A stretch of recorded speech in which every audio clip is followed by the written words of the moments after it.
나이가 22세라 예루살렘에서 1년을 통치하니라. 그의 어머니의 이름은 아달랴라. 이스라엘 왕 오므리의 손녀이더라. 아하시아가 아합의 집 길로 행하여 아합의 집과 같이 여호와 보시기에 악을 행하였으니 그는 아합의 집의 사위가 되었음이로라. 아멘. 성경을 읽다 보면 우리나라 이름이 아니라 이스라엘 이름이니까 잘 외워져요? 안 외워져요? 안 외워지죠. 그러면 큰일이에요? 안 큰일이에요? 하나도 안 큰일이에요. 못 외워도 좋습니다. 오늘 나라 임금 이름들 하고 난 다음에 그게 누구였더라? 왜 가끔 저기 교인들 이름도 까막까막하고 있는데 성경에 나와 있는 옛날 이스라엘 임금 이름 몰라도 괜찮아요. 물론 알면 더 좋고요. 그러나 오늘 공부하는 맥락들을 통해서 우리가 정말 이스라엘의 역사 가운데 또 선지자들의 역사 가운데 우리가 배워야 할 것을 교훈으로 알고 그대로 살아내는 건 너무나 중요합니다. 그런데 오늘은 이따가 여러 사람 이름이 나왔는데 그 이름은 제가 조금 이렇게 좀 계보를 잡아드리고 일단 공부를 해야 할 것 같습니다. 자, 좀 계보를 잡아볼까요? 먼저. 근데 하면서 하는 게 좋을 것 같은데. 자, 1번 문제부터 한번 가봅시다. 뜬금없이 남유다의 왕들의 비극적인 이야기가 오늘 본문에 나왔어요. 지금 읽은 이야기를 다 기억했는지는 모르겠는데 남쪽 나라 유다의 여호람이란 임금 그리고 그 아들 아하시아라는 임금 남쪽 나라 유다의 두 임금 이야기를 읽었는데 낯선 이름 때문에 내용을 기억하실지 모르겠지만 또 오늘 우리가 건너뛴 부분도 있지만 둘 다 임금 노릇을 제대로 못하고 비극적인 결말들을 맞이하게 된 남쪽 나라 유다 임금이에요. 그런데 제가 뜬금없이 남쪽 나라 유다 이야기를 했다라고 하는 게 뭔 얘기냐면 지금 우리가 엘리야 엘리사 공부를 하고 있잖아요. 엘리야하고 엘리사는 남쪽 유다 선지자일까요? 북쪽 이스라엘 선지자일까요? 이제까지 26번째인데 이것도 헷갈리면 큰일 나는데 남쪽 유다일까요? 북쪽 이스라엘일까요? 다 잘 아시잖아요. 북쪽 이스라엘의 선지자란 말입니다. 그래서 북쪽 이스라엘 선지자로 이제까지 이야기됐던 임금들은 아합 임금, 그 다음에 그 아래 여호람 임금, 요 임금, 북쪽 이스라엘 두 임금 때이고 이제까지 공부한 것은 주로 아람 임금, 저기 시리아라고 부르는 그 아람 임금, 베나닷 임금, 하사엘 임금 이런 임금들 얘기가 주로 나왔거든요. 그런데 뜬금없이 북이스라엘 선지자와 북쪽 나라 임금 이야기를 하다가 갑자기 남쪽 나라 유다 임금 이야기가 등장을 해요. 우선 이유는 지난주에 공부한 거 기억해 보세요. 열왕기하 8장하고 9장은 그때 당시 북이스라엘을 중심으로 북이스라엘뿐만 아니라 주변 국가들의 격변기예요. 막 격변기예요. 예컨대 북이스라엘의 오므리 왕조, 오므리라는 임금, 그 아들 아합, 그 아들 여호람, 그 아들 오늘 우리가 보게 된 그 다음에 저 시리아의 베나닷 임금이 왕조가 바뀌어버려서 하살 임금으로 바뀌어버리고 옆에 있던 에돔 나라가 이제까지는 유다 나라의 신하 나라로 살았는데 독립을 선언하면서 지들끼리 왕을 세우고 남쪽 나라 유다 임금도 여호람 아하시아로 막 바뀌어서 하나님께서 엘리야에게 그 호렙산에서 동굴 가운데 너는 네 대신에 엘리사를 선지자로 세우고 아람의 임금을 누구로 바꾸고 이스라엘의 임금을 누구로 바꾸라고 하면서 북이스라엘의 왕조가 바뀌고 아람의 왕조가 바뀌고 유다의 임금이 바뀌고 에돔이란 나라가 새로 그냥 독립해가지고 왕을 세우는 등 북이스라엘을 중심으로 주변 국가가 완전히 격변의 풍랑 가운데 있었던 때가 열왕기하 8장 9장이에요. 우리야 그냥 보면서 그랬나 보다 하면 되는데 시대적으로는 그랬더라는 얘기입니다. 또 하나, 북쪽 나라 이스라엘과 가장 가까운 나라는 뭐니 해도 남쪽 나라 유다죠. 아니 그러겠습니까? 원래 남쪽 나라 유다하고 북쪽 나라 이스라엘은 하나의 나라다, 두 개의 나라다. 하나의 나라예요. 우리나라 남북한하고 똑같아요. 예, 사울 임금 다음에 사울 임금 하나님 앞에서 별로 마음에 안 들었죠. 그래서 다윗 임금을 세우고 다윗 임금에게 네 후손 대대손손 임금 삼으마 약속하고 난 다음에 솔로몬까지는 잘 지냈는데 이 솔로몬이 어찌나 그냥 우리가 볼 때는 지혜의 임금이지만 지 왕정하는 동안 왕궁 세우고 성전 세우고 하면서 백성들의 그냥 계속해서 어마어마한 노동으로 막 힘들게 하니까 백성들이 입이 대자는 나왔는데 그 아들 르호보암에게 가지고 당신 아버지는 우리 고생시켰는데 당신은 어떻겠소 하니까는 르호보암이 좀 원로들의 말을 잘 들으면 좋은데 지 동년배들 말만 들어가지고 야 우리 아빠 허리가 내 이 손가락보다 가늘어 임마. 이 소리는 뭔 얘기예요?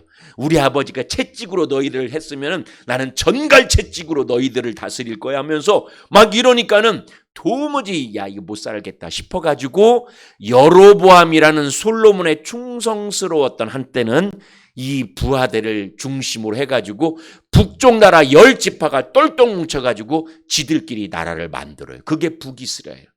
남쪽 나라 유다는 그냥 유다하고 베냐민 지파, 베냐민은 지파라고도 할 수 없는 조그만 데니까. 그래서 이렇게 그냥 나라가 두 동강이가 난 거예요. 근데 이제 그렇게 두 동강이는 났지만 그럼에도 불구하고 같은 말을 쓰고 같은 역사를 갖고 있고 같은 선조를 가지고 있으니 북이스라엘과 남유다는 얼마나 가까운 사이예요. 그래서 그 이야기 가운데 남쪽 나라 유다 이야기가 나오는 것은 자연스럽고 또 한 가지 남쪽 나라 유다가 그저 북쪽 나라 이스라엘하고 그냥 대면대면한 사이가 아니라 이때 당시에 겁나 가까운 사이였어요. 왜 겁나 가까운 사이였냐면 여기 보세요. 2번 그 시작에 서 있는 그러니까 남과 북나라가 가까울 수밖에 없었던 이유가 누구 딸이라고요? 아합의 딸이었대요. 잘 보세요. 아합은 누구냐면 오므리라는 임금의 아들이 아합. 아합이라는 임금의 아들이 요람이에요. 여호람이란 이름하고 똑같은데 북쪽은 요람이라고 부르고 남쪽은 여호람이라고 불러요. 히브리어로는 글자가 똑같은데 그렇게 막 이름이 똑같아요. 그런데 그 아합이 여호람 이스라엘의 남쪽 나라 유다의 임금 여호람 그 아들 아하시아인데 여호람의 아빠가 누구냐면 여호사밧이에요. 유다. 그런데 북쪽 나라 임금 아합하고 남쪽 나라 임금 여호사밧이 여호사밧 임금은 굉장히 훌륭한 임금이었는데 이 여호사밧 임금이 돌았나 정신을 못 차렸나 갑자기 아합하고 친하게 지나자고 하면서 옛날 임금들끼리는 나라끼리 친하게 하려면 꼭 누구하고 누구랑 뭐 시켰어요? 그렇죠. 지 아들내미랑 딸내미랑 저쪽 나라 딸내미랑 서로 결혼을 시키는 그걸 우리가 정략 결혼이라고 하잖아요. 그래서 아합의 딸이 아달랴예요. 그리고 남쪽 나라 여호사밧의 아들이 여호람이에요. 그러니까 여호람하고 아달랴는 북쪽 아합의 딸, 여호람은 남쪽 여호사밧의 아들 해가지고 정략 결혼을 시켜서 남쪽 북쪽이 서로 사돈지간이 된 거예요. 그 다음에 아하시아는 여호람의 아들이니까 아하시아에게는 아달랴가 지 엄마가 되는 거예요. 그러니 북쪽 나라 이스라엘하고 남쪽 나라 임금은 부인이요 어머니로서 북쪽의 아달랴라는 여자랑 그냥 사돈지간에 정략 결혼해서 이거 뗄래야 뗄 수 없는 사이가 됐더라는 얘기입니다. 그런데 문제는 뭐냐면 아합이란 사람이 나라를 하나님 섬기는 나라에서 바알 섬기는 나라로 확 바뀌게 된 이유가 아합이 누구를 잘못 만나서 그랬어요. 그 이세벨, 잘 기억하십니다. 저기 이방 여자 이세벨을 다 모셔와가지고 이세벨이 바알을 워낙 잘 이세벨이란 이름 뜻 자체가 바알신과 관련된 이름이거든요. 그냥 바알신으로 아합이 확 넘어간 것처럼 북쪽 신앙이 여호와 하나님을 섬기는 신앙이 아니라 바알 신앙을 섬기는 신앙이 됐고, 그 이세벨의 딸이 아달랴인 거예요. 엄마 뱃속에서 아달랴가 백속 날 때부터 태어나가지고 맨 바알 그랬던 여자가 남쪽 유다 여호와 하나님을 섬기는 왕가의 며느리로 가고 나중에 왕의 어미가 되었으니, 여호람과 아하시아가 아달랴에게 영향을 받을 수밖에 없었던 거예요. 근데 우리가 역으로 생각해 볼 수 있었어요. 예를 들면은 아달랴가 엄마 밑에서 아빠 밑에서 있을 때는 그냥 바알 그랬다가 시아버지 여호사밧이 워낙 믿음이 좋은 시아버지니까 시아버지의 영향을 받고 그 아들의 영향을 받고 해서 아달랴가 믿음의 사람으로 바뀌면 좋은데, 이 싸움에서 역시 남자보다 여자가 세긴 센가 봐요. 요즘도 그렇고 이때도 그랬나 봐요. 그래가지고 아달랴가 결국은 온 남유다의 왕조에, 그래서 오늘 본문 말씀을 보면 뭐라고 써 있냐면, 여호람이 북이스라엘 임금의 길로 갔더라라고 얘기해요. 그러니까 여호람은 남쪽 유다 임금인데 그가 북이스라엘 임금의 길을 갔대요. 이거 그냥 볼 얘기가, 오늘 오신 분들은 좀 이 정도는 알아야 되는데, 북쪽 나라 이스라엘은요, 여로보암부터 북쪽 마지막 임금이 시드기야 임금까지 한 명도 칭찬받은 사람이 없어요, 성경에. 한 명도. 단 한 명도. 그래서 이스라엘 역사를 기록한 게 열왕기상, 열왕기하, 역대상, 역대하인데, 역대상, 역대하에는 아예 북이스라엘 역사는 써놓지도 않았어요. 왜냐하면 역대상, 역대하는 우리나라 용비어천과 같이 좀 이렇게 왕 쪽에, 유다 쪽에 굉장히 이 친유다 쪽의 임금 이야기이기도 해서 그렇지만, 진짜로 북이스라엘이 여로보암 첫 임금부터 마지막 시드기야까지 완전히 못된 임금들만 있는 거예요. 그래서 북이스라엘 임금의 길로 갔다는 것은, 성경의 표현에서 북이스라엘 임금의 길로 갔다는 건 하나님부터 멀리 떠난 죄의 길로 갔다, 악의 길로 갔다는 말하고 똑같은 거예요. 또 아하시아에 대해서는 뭐라고 성경에 표현되어 있냐면은 아합의 집과 같이 되었다라고 표현되어 있어요. 아합은 우리가 알고 있지만 아까 얘기한 그 집이에요. 아니, 아하시아는 지 할아버지가 여호사밧이고, 여호사밧은 역대상 말씀 보면은 그냥 온 이적들이 싸고 있을 때도 찬양함으로 이적들을 물러뜨리고 했던 믿음의 사람인데, 여호사밧의 집과 같이 되었다라고 해야 되는데 자기 친할아버지가 아니라 외할아버지 아합의 집과 같이 되었다라고 기록된 거예요.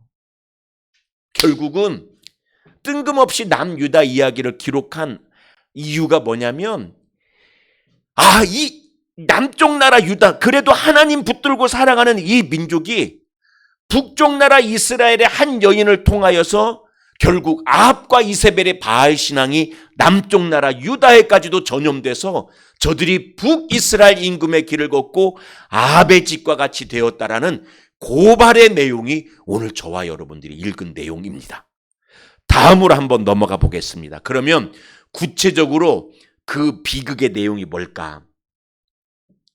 여호사밧의 아들 여호람이 아달랴를 아내로 맞이해가지고 있는 동안 어떤 일이 이스라엘에게 남쪽 나라 유다에게 발생하냐면, 에돔, 유다 나라의 나라로 하자면은 서쪽 남쪽에 있는 나라가 에돔인데, 여기가 다윗 왕조 때 워낙 힘이 세가지고 그 이후로 꼼짝 못하고 살았어요. 나라 임금도 못 세우고 조공 바치면서 유다의 속국으로 살았거든요. 그런데 여호람 임금이 북이스라엘 임금의 길을 걸을 때부터 갑자기 남쪽 나라의 이 유다의 국위가 막 추락하기 시작해요.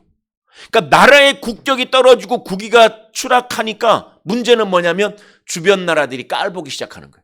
그래서 에돔이란 나라가 확 반기를 들어서 우리는 더 이상 당신네들의 속국으로 안 살고 임금 세울 거요. 임금을 세우니까 요람 이놈들 봐라 해가지고 군대를 이끌고 갔는데 이게 뭐예요? 에돔에게 완전히 참패당하고 겨우 지 목숨 부지하고 함께 갔던 유다 백성들은 금세 도주해가지고 다 자기 집으로 쫓겨났어요.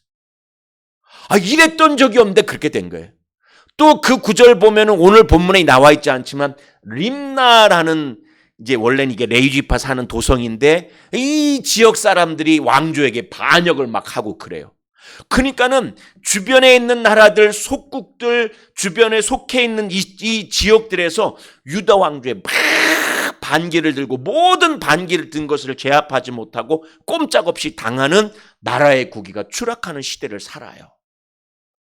하나님 떠난 남쪽 나라 유다 왕조가 이와 같이 돼요. 하나님의 징계죠, 일종의. 이 정도 됐으면 정신 똑바로 차리고 아이고 하나님 잘못했습니다. 아달랴 당신 나한테 이제 더 이상 바알 얘기하지 마. 지금 당신 방 안에 숨겨둔 바알 신상부터 다 바깥으로 기명들 쫓아내고 다 불태워버려. 안 그러면 당신 나라로 가. 뭐 이런 정도가 돼야 되는데 그냥 그렇게. 아하시야는 지 아버지 다함으로 임금이 됐는데 임금 노릇을 겨우 1년밖에 못해요. 아하시야는 북쪽 요람과 같이 힘을 합해가지고 아람 하사엘에게 덤볐다가 하사엘에게 그냥 꼼짝 못하고 지고 그 다음에 겨우 도망와가지고 결국은 하나님께서 예후란 사람을 통해서 북쪽 아합 그 요람을 다 쳐 죽이거든요. 다음 주 정도 보면 그 예후가 드디어 이세벨을 죽게 하는 그 장면, 좀 통쾌한 장면, 사람 죽은 걸 통쾌하다고 하면 안 되지만 아무튼 엘리야 엘리사 이야기에 통쾌한 장면을 우리가 보게 되는데 결국 그 일로 인해서 아하시야도 예후의 칼에 의해서 패망하게 돼요. 그러니 하나님을 떠난 남쪽 나라 유다의 두 임금이 저렇게 국격은 떨어뜨리고 전쟁할 때마다 지고 외부 사람의 칼에 의해서 다 죽임을 당하는 끔찍한 비극을 경험하게 됩니다. 그런데 특이한 건 다음 3번째 문제 볼까요? 갑자기 오늘 본문 가운데 뜬금없이 다윗이 나와요. 여러분 지금 문건 가운데 8장 19절 말씀 한번 볼까요? 8장 19절 말씀은 같이 한번 읽어봅시다. 시작. 여호와께서 그의 종 다윗을 위하여 이는 그와 그의 자손에게 항상 등불을 주겠다고 말씀하셨음이더라. 아멘. 뜬금없이 아이고 여호람 바보 같은 놈, 아하시야 바보 같은 놈, 남쪽 나라 유다 임금들이 북쪽 나라처럼 돼가지고 결국 하나님을 떠나가지고 벌이나 받고 아이고 나라가 망하게 생겼네. 그런데 놀라운 건 비록 그들은 징계를 받고 안타까운 죽음을 맞이하지만 하나님께서 북쪽의 오므리 왕조는 예후란 사람을 통해서 완전히 패거망신시켜서 멸족을 시키는데 남쪽의 다윗 왕조는 그들이 죄를 지었음에도 불구하고 꾸준히 이어가게 만듭니다. 그러니까 이유가 뭘까? 이유가 뭘까? 성경에 보면은 뒷페이지 한번 넘겨볼게요. 성경에 보면 구약 성경에 하나님께서 이스라엘 백성들에게 주신 약속이 기둥과 같은 약속이 두 개가 있어요. 이게 굉장히 중요해요. 하나는 이건 이제 신학적인 내용인데 하나는 신명기 언약이라고 하고 하나는 다윗 언약이라고 해요. 근데 신명기 언약은 뭐냐면 여러분 우리 구약 성경 신명기서 기억나십니까? 하나님께서 출애굽한 이스라엘 백성이 가나안 땅에 들어가기 전에 모세를 통해서 마지막으로 설교한 게 신명기거든요. 근데 그 신명기에서 모세가 계속 하는 이야기가 있어요. 너희가 젖과 꿀이 흐르는 가나안 땅에 들어가게 되었다. 축하한다. 그런데 기억해라. 저기 가서 누구만 섬겨라? 하나님만 섬겨라. 가나안 땅에 들어가면은 지금 여기 있는 데가 가나안 땅이냐. 온갖 우상들이 많은데 우상들 섬기면 안 된다. 오직 하나님만 섬겨라. 너희들이 하나님만 섬기고 모세를 통해서 주신 하나님의 율법을 지켜 행하면 너희들 복 받는다, 벌 받는다. 복 받는다. 그런데 너희들이 하나님을 떠나고 우상을 섬기고 하나님의 율례를 지켜 행하지 않으면 너희들은 어떻게 한다? 복 받는다, 벌 받는다. 벌 받는다. 그래서 신명기 약속은 뭐냐면 순종하면 복, 불순종하면 저주. 이게 신명기 언약이에요. 어렵지 않죠? 하나님께 순종하면 복, 불순종하면 저주. 양갈래길에서 선택해라. 에발산과 그리심산 앞에 놓고 여기선 복이라 외치고 여기선 저주라 외쳐라. 똑바로 기억해. 하나님께 순종하면 복이야. 하나님께 불순종하면 벌 받는 거야. 저주 받는 거야. 하고 나뉘어진 게 신명기 언약이에요. 근데 다윗 언약은 뭐냐면 다윗은 하나님 마음에 합한 자라고 하면서 다윗아 내가 너하고 약속하마. 천대를 통하여 너에게 은혜를 베푸마. 내가 네 집안에서 절대로 왕이 끊어지지 않고 할 것이고 너희 유다족 속에서 결코 내가 은혜를 거두지 않을 거라고. 그렇게 그러니까 니들이 잘 살든 잘못 살든 뭐 어쨌든 지간에 내가 은혜와 자비를 너희를 향하여서 결코 버리지 아니하고 끝까지 은혜와 자비로 너희를 붙들 거다. 이게 다윗에게 주신 언약이에요. 정말 그런지 볼까요? 여러분 여기 말고 여기 보세요. 문건 보시면 사무엘하 7장하고 역대상 7장에 그렇게 다윗 언약이 나와 있는데요. 뭐 다 볼 수는 없어서 대표되는 거 사무엘하 7장 16절 보세요. 네 집과 네 나라가, 다윗이에요. 다윗의 집과 다윗의 나라가 내 앞에서 하나님 앞에서 영원히 보존되고 네 왕위가 영원히 견고하리라. 그 다음에 역대상 17장 14절 내가 영원히 그를 다윗을 내 집과 내 나라에 세우리니 그의 왕위가 영원히 견고하리라. 똑같아요. 위는 하나님이 그고 너가 다윗이고 아래는 내가 하나님이고 그가 다윗일 거예요. 똑같아요. 그러면 우리가 이제 복잡해지는 거예요. 아니 하나님 왜 한 입 갖고 두 말 하시나? 왜 다윗하고 약속할 때는 영원히 영원히 영원히 너한테 잘해주마 이렇게 하고 아니 모세하고 약속하실 때는 너 하는 거 봐가지고 잘하면 복 받고 못하면 벌 받고 할 거야. 왜 한 입 갖고 두 말씀 하시나라고 생각할 수 있잖아요. 그런데 사랑하는 성도님들 성경은요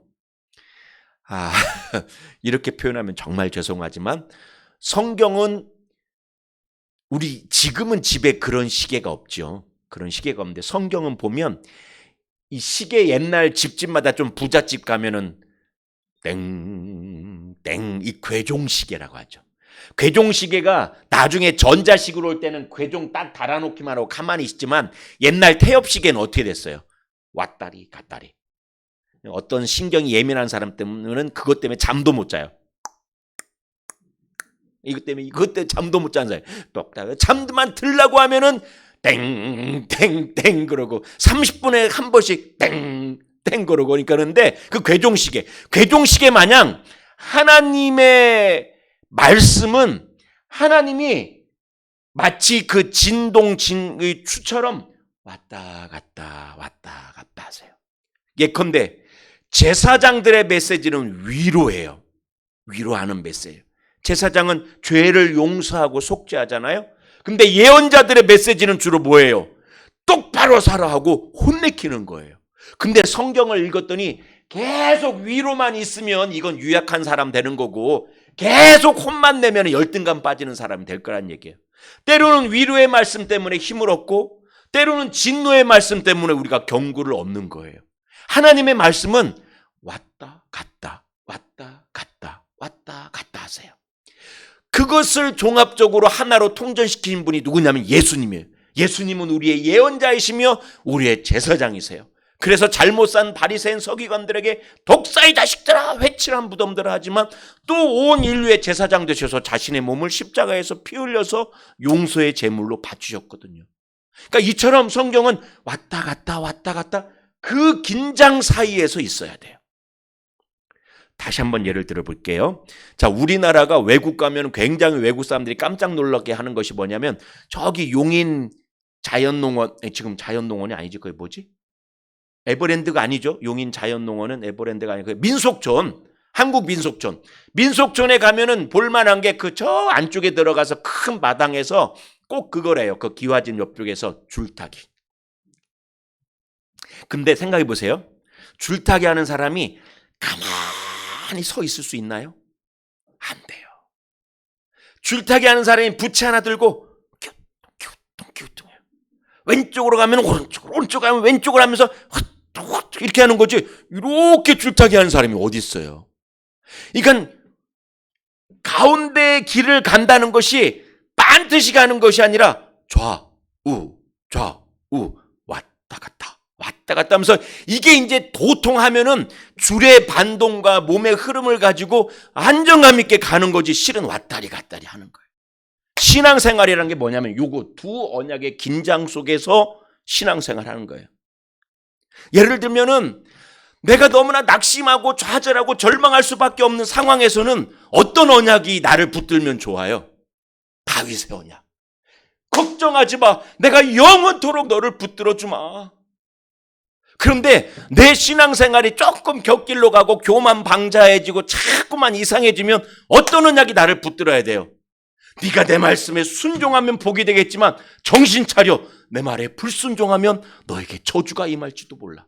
그러니까 두 가지 언약이 다 필요한 거지, 어떤 언약은 잘못됐고 어떤 언약은 잘 됐고 서로 간에 언뜻 볼 때는 모순적이고 이율배반적이 같지만 현실에서는 두 가지 언약이 다 필요하더라는 얘기입니다. 아니, 더 쉬운 예를 들어볼까요? 자식 키울 때 말입니다. 자식 키울 때, 어미 아비가 되어서 자식 키울 때 두 가지 가운데 하나만 갖고 하는 사람이 어디 있어요? 어릴 때 뭔가 잘못하면 신명기 언약처럼, 야 이놈아, 아빠 말을 잘 들으면은 아빠가 사탕 사주고 선물 산다 했지만 아빠 말을 잘못 들으면 혼난다고 했잖아. 너 왜 이래? 라고 혼은 내지만 그렇다고 해서 버립니까? 너 이번에 잘못했으니까 3번 잘못하면 아빠가 호적에서 판다고 그랬지, 너 이번에 3번 잘못했으니까 가자 하고 동사무소에서 호적 파는 아빠가 어딨냐고요. 3번 잘못했어도 설령 그렇게 약속했다 할지라도 내 자식인데, 내 새끼인데. 그러니까는 우리가 자녀를 기를 때도 우리 스스로는 아빠 엄마가 한 말이 자기 말에서 서로 부딪히지만, 서로 모순되지만 자녀 하나를 건강하게 기르기 위해서는 아빠 엄마의 말이 모순된 것 같지만 실은 사랑이라는 이름 때문에 통전적으로 하나가 되는 거잖아요. 신명기에서 이스라엘 백성들에게 니네 내 말을 잘 들으면 복 받고 내 말 안 들으면 저주받아 해서 이스라엘 백성을 막 저주해서 벌 주려고 하나님이 그 약속한 거 아니잖아요. 왜 그 약속한? 얘들아, 그 가나안 땅에 가서 이방 잡신들 섬기면 너희들의 삶이 무너지고 온갖 우상에 추악해지고 성적으로 타락하고 풍요에 젖어서 사람을 사람으로 못 보는 못된 사람들 돼. 절대 그러면 안 돼. 하나님 그 마음 때문에 그런 거 아니에요. 다윗에게 주신 약속도 마찬가지입니다. 다윗 자체가 허물 많은 사람 아니었어요? 허물이 많다 할지라도 포기하지 마, 낙심하지 마. 내가 너 끝까지 붙들어 줄게. 그거예요. 그러니까 신명기 언약과 다윗 언약이 언뜻 문자적으로는 모순된 것 같으나 현실에서는 두 가지가 그 긴장 가운데 우리를 붙들어주는 굉장히 중요한 약속이고, 그 두 가지 언약을 하나로 묶을 수 있는 하나의 주제는 사랑. 사랑 때문에 자식에게 회초리도 들잖아요. 사랑 때문에 못되고 못된 자식이지만 끝내 품잖아요. 다윗 언약처럼 신명기 언약처럼. 그래서 우리가 이 하나님의 말씀 두 가지 언약을 꼭 기억하면서 하나님께서 이 다윗에게 주신 약속 때문에 아하시아와 여호람 그렇게 못돼 살았어도 하나님 끝끝내 그 다윗 왕조를 버리지 않는구나. 이거 배우셔야 합니다. 한 가지만 더 하고 오늘 마치죠. 마지막 4번째 질문. 사실 오늘 제일 중요한 건 이 4번째예요. 어머나 목사님, 그러고 보니까 오늘 말씀을 통해서 배우는 건 뚜렷하네요.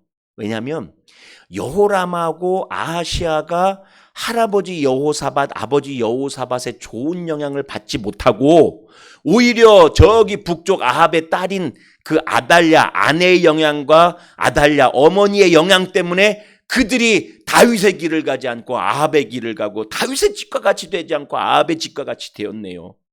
그러니까 세상 안 믿는 사람하고는 상종하면 안 돼요. 이런 생각하기가 쉽잖아요.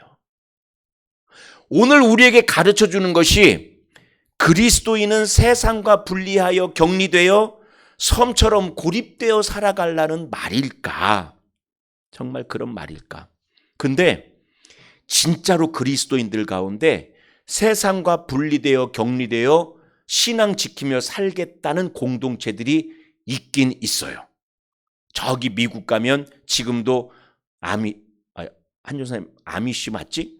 아미시 공동체라든가 뭐 이런 독특한 공동체들 가면 그리스도인들만 다 모여가지고 다른 사람 절대 못 들어오고 그 안에서 막 사는 그런 데가 있거든요. 그럼 우리 보고 그렇게 살라는 말인가? 분명한 건 우선 있습니다. 개인이 환경의 영향을 받는 것은 분명합니다. 우리 한자성어 기억하시죠? 금묵자 흑이요 근주자 적이라. 먹을 가까이 하는 사람은 어떻게 돼요? 항상 껌껌해져요. 시커매져요. 저도 이제 아무래도 글을 많이 써야 되잖아요. 그래서 만년필 좋아하거든요. 그래서 만년필 근데 이제 옛날 누가 준 만년필도 해서 몇 자루가 있어요. 이걸로도 써보고 저걸로도 써보고 때로는 만년필 잉크도 바꾸다 보면 항상 손에 뭐가 묻어 있을까요? 깨끗하게 하려고 하더라도 막 잉크가 묻어 있고 손톱에 그냥 잉크가 떼꾸떼꾸 해가지고. 이거 왜 금묵자 흙이에요? 근주자 적이라. 빨간 염료를 만지는 사람은 손이 벌개지기 마련이에요. 맹모 삼천지교입니다. 맹자 어머니가 자식 하나 잘 키워보겠다고 시장으로 가고 저기 무덤가 옆으로도 가고 막 그랬다고 하잖아요. 나중에 학당 옆으로 가가지고 이런 식으로 환경의 영향을 받는 것은 분명합니다. 신앙도 마찬가지예요. 신앙도 좋은 신앙인과 교류할 때 우리의 신앙이 함께 좋아지는 것은 분명한 것 같아요. 그래서 성경도 보면은 불신앙의 환경과 교류하는 것을 좀 경고하긴 합니다. 그렇다고 해서 오늘 여호람 이야기, 아하시 이야기처럼 야 그러니까는 안 믿는 사람은 상종하지도 말고 그냥 우리끼리 살아야겠네. 우선 묻습니다. 그렇게 살 수 있어요? 못 살아요? 어떻게 그렇게 살아요? 여기 있으니까 우리끼리지만 당장 나가면은 다 안 믿는 사람 살고 그러잖아요. 그러면 어떻게 하냐? 그 문제에 대해서 여기 한번 이 문건 보세요. 4번에 3번 보면 사도 바울이 고린도 교회에게 이 문제에 대해서 쓴 적이 있어요. 근데 고린도 교회는 아시다시피 온갖 문제가 많은 교회였거든요. 그 가운데 특별히 음탕해진 문화가 있었어요. 음탕해진 문화가 있었는데 그것은 이제 신학적으로도 좀 잘못돼 가지고 예수 믿으면 구원받고 몸뚱아리는 별거 아니다라는 그런 헬라 사상 때문에 우리의 영은 구원받았으니까 우리의 몸은 아무렇게 살아도 된다. 이런 잘못된 사조가 있었고 그런 성적인 사조 가운데 심지어 어떤 일이 있었냐면 고린도 교회 안에 자기 아버지 계모랑 같이 자고 있는 사람이 등장한 거예요. 이게 복잡한 문제잖아요. 그래서 이런 문제에 대해서 사도 바울이 이제 해답을 내는데 한번 거기 보세요. 문건 보시고 다 끝나갑니다. 고린도전서 5장 9절. 내가 너희에게 쓴 편지에 음행하는 자들을 사귀지 말라. 지금 이 얘기에 또 환경에 영향을 받으니까. 그런데 10절. 이 말은 이게 잘 중요합니다. 이 말은 이 세상에 음행하는 자들이나 탐하는 자들이나 속여 빼앗는 자들이나 우상 숭배하는 자들을 도무지 사귀지 말라 하는 것이 아니니. 그러니까 세상에 그런 사람들이 있다 이거예요. 세상에 음행하는 사람이고 도적질하고 사기치는 사람들 이런 사람들이 있는데 그런 사람들하고 도무지 사귀지 말라 하는 것이 아니니 만일 그리하려면 너희가 어떻게 된다고요? 세상 밖으로 나가야 한다고요. 너희가 살고 있는 세상에는 그런 사람 천진데 그런 사람 상종 안 하려면 세상 밖으로 나가는 수밖에 없는 것 아니겠느냐. 그래서 그런 사람들과 아예 상종하지 말라는 것이 아니라 11절 내가 너희에게 쓴 것은 만일 어떤 형제라 일컫는 자가 여기는 이제 뭔 얘기예요? 교회 방 얘기예요? 교회 안 얘기예요? 교회 공동체 안에서 저 사람이 주 안에 우리와 형제인데 어떤 형제라 하는 자가 음행하거나 탐욕을 부리거나 우상숭배를 하거나 모욕하거나 술 취하거나 속여 빼앗거든 그런 사람은 사귀지도 말고 그런 자와는 함께 먹지도 말라 함이라. 그러니까 공동체 안에서 믿음이 있다는 사람이 이런 말도 안 되는 짓거리를 하면서 살아간다면 교회 공동체 안에서는 그런 사람과 사귀지 말아라. 상종하지 말아라. 왜냐하면 교회 안에는 누구든지 올 수 있으니까. 그러면서 12절 밖에 있는 사람들을 판단하는 것이야 내게 무슨 상관이 있으리오마는 밖에 사람 판단하는 건 우리 목 아니다. 저기 보면 13절 밖에 있는 사람들은 하나님이 심판하실 거다. 그러나 교회 안에 있는 사람들이야 너희가 판단하지 않으랴. 공동체 안에서 교회 안에 그런 문제를 갖고 있는 사람을 너희가 어찌 판단하지 않을 수 있겠느냐. 그런 사람들은 저기 13절 끝에 이 악한 사람은 너희 중에서 내쫓으라. 그러니까 무슨 얘기예요? 우리가 세상에 불신앙의 환경이 너무나 많으니까 우리끼리만 살란 얘기예요? 아니면 저들과도 여전히 교제 가운데 있으란 얘기예요? 교제 가운데 있으나 믿음의 삶을 살기로 결단한 교회 공동체 안에서는 세상의 그러한 부당한 것들을 안에서 벌리는 그 사람들은 교회의 권위를 가지고 쫓아내라고. 그런 사람들과는 교제하지 말란 얘기입니다. 더 나아가서 우리 주님 예수님께서 지난주에 설교한 거죠. 수세적이지 말고 공세적이어야 한다고 얘기했잖아요. 저와 여러분을 교회를 부르실 때 우리에게 소명 주시기를 너희는 어디에 빛이라 어디에 소금이라? 세상의 빛이라 세상의 소금이라. 우리는 교회의 빛, 교회의 소금 아닙니다. 우리끼리 누가 더 밝어? 누가 더 짭짤음해 하면서 우리끼리 밝은 거 자랑하고 우리끼리 짭짤음한 거 자랑하는 교회 안의 빛, 교회 안의 소금이 아니라 어두운 세상의 빛이고 맛을 잃은 세상의 소금이란 얘기예요. 그러면 하나님께서 우리 주님 예수님께서 우리에게 기대하시는 것은 한 개인이 환경에 영향을 받는 것이 있어서 그런 환경들에 조심해야 하는 것이 당연하나 그렇다고 해서 그 환경에 짓눌려 너희들끼리 격리되어서 엄마 이렇게 살아라 이것인가요? 아니면은 오히려 너희들이 그 바깥 환경을 바꿔내란 말인가요? 바꿔내란 거예요. 어두면 빛이 되어서 환하게 하고 맛을 잃어버렸으면 소금 되어서 맛나게 하라. 예수 믿는 사람들이 가서 세상 바꾸란 얘기예요. 그러니 우리가 여호람 아시아를 통해서 아달랴 때문에 다 망조가 들었네. 이 이야기를 우리식으로 바꾼다면 우리가 아달랴를 바꾸란 얘기예요. 하나님 그거 기대하시는 거예요. 교회는 수세적인 것이 아니라 참 좋은 교회는 어떻다고요? 공세적인 선교하는 거예요. 그래서 우리가 영향을 바꿔보자고요. 그래요. 사람은 환경에 영향을 받아요. 왜? 영향을 받을 생각만 하냐고요. 영향을 받을 생각만 하는 것은 수세적인 그리스도인이요. 우리는 하나님이 함께 하시는 세상의 빛이요 소금입니다. 어둠은 결코 빛을 이기지 못합니다. 그러므로 우리는 영향을 받을 수세적인 생각을 할 것이 아니라 영향을 줄 수 있는 공세적인 생각을 할 수 있는 그런 그리스도인 되자는 얘기예요. 예를 들어 볼게요. 금묵자 흙이요 근주자 적입니다. 먹을 가까이 하면 시커매지고 빨간 거 염료 가까이 하면 뻘거집니다. 근데 반대도 될 수 있어요. 이제 날씨가 벌써 싸늘해지잖아요. 그런데 지금은 막 천장에서 이렇게 막 히터도 나오고 시원한 것도 나오고 참 좋은 세상이지만 옛날에 이런 거 없잖아요. 근데 우리 교회도 마찬가지였죠. 옛날에 겨울에 추울 때 또 옛날 걸면 단열도 안 돼서 얼마나 추워요. 제 방에 보면은 막 물이 사르름 꼈거든요. 그 추워고 막 이러고 막 파카 입고 밑에다 하고 막 이거 설교 준비하고 그랬는데 지금은 참 행복하기 짝이 없네요. 목회할 만합니다. 요즘은. 그런데 그때 당시 겨울만 되면 우리 교인들이 항상 어디로 모였어요? 1층 로비에다가 석유 딱 해가지고 팍 틀으면 엉엉엉엉 하다 보면은 히터가 푹 나오잖아요. 그러면은 꼭 교인들이 모이는 자리가 있어요. 너무 가까이 가면 뜨거우니까 살짝 거리 뛰고 탁 거기 앞에서 커피 한 잔 들고 거기서 다 얘기해요. 왜 그리로 가요? 따뜻하니까 그리로 간 거예요.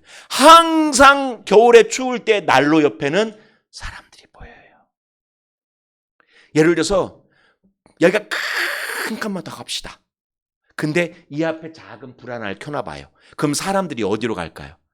불 아래로 가서 아이고 누구 왔어. 우리가 그런 사람이라니까요. 영향을 받는 사람이기도 하지만 더 나아가 영향을 주는 사람. 저 아무개 집사 참 저 사람만 보면 너무 좋아. 나 저 사람 주일날 교회 보면 행복해. 가서 말이라도 한마디 붙여보고 싶어. 이런 사람 되는 겁니다. 이게 이제 바깥에 나아가서도 옆집 아줌마 너무 좋더라. 나 그 아줌마 아침에 보면 그냥 하루가 행복해. 알고 보니까 설림교회 집사님이래. 이게 우리라는 얘기예요.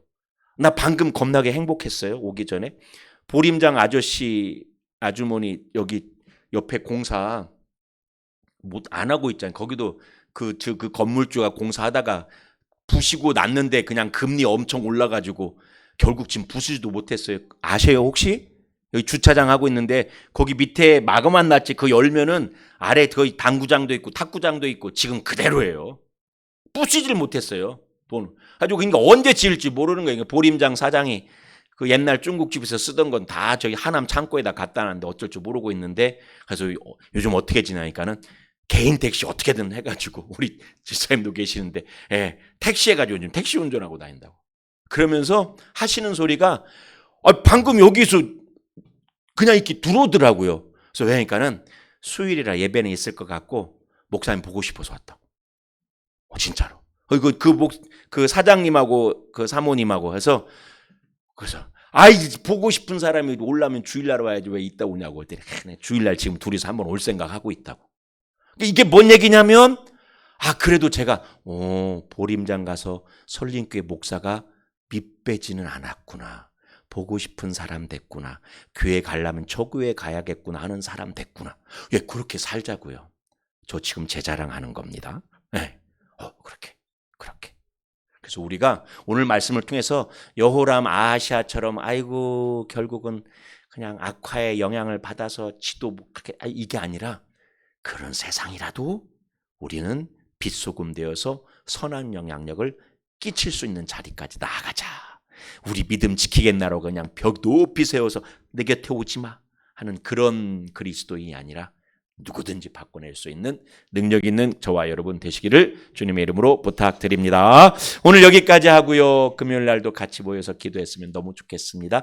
아래 감사나무 있잖아요. 감사 카드에다가 근데 매일매일 누군가 하나씩 적어가서 조금씩 늘어나고 있는데 우리 지난주에 보니까 어떤 분이 이렇게 카드를 이렇게 여러 개 가져가더라고요. 그래서 왜 가져가요?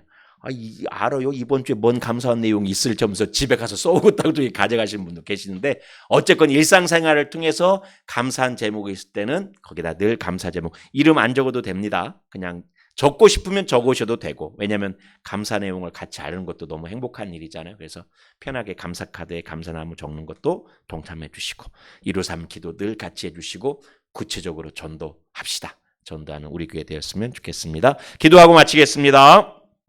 하나님, 북쪽 나라 이스라엘 바알 신앙으로 오염되고